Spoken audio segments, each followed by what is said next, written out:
আজকে আমার শাশুড়ির হাতে মজাদার তালের বড়ার রেসিপি দেখাবো। এখানে ময়দা, সুজি, আটা নিয়েছি, নারকেল কুচি, বাদাম, চীনাবাদাম কুচি আর দুটো এলাচকে থেতো করে নিয়েছি, দিয়ে একটা জায়গায় মিক্সড করে নেব।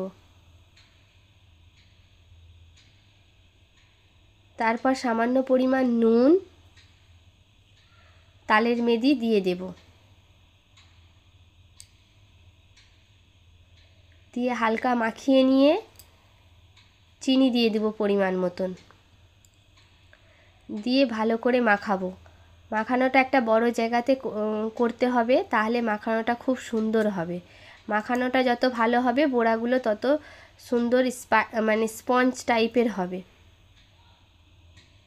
তেল গরম হয়ে গেছে, এবারে বড়ার আকার করে একটা একটা করে ছেড়ে দেব।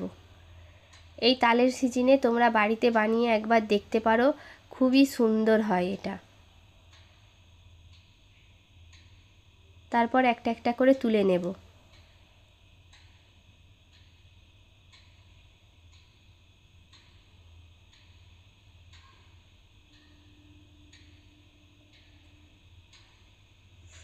দেখো বড়াটা কত সুন্দর হয়েছে, ভেতরে একটুও কাঁচা নেই। মিডিয়াম আঁচে বড়াটা ভাজতে হবে।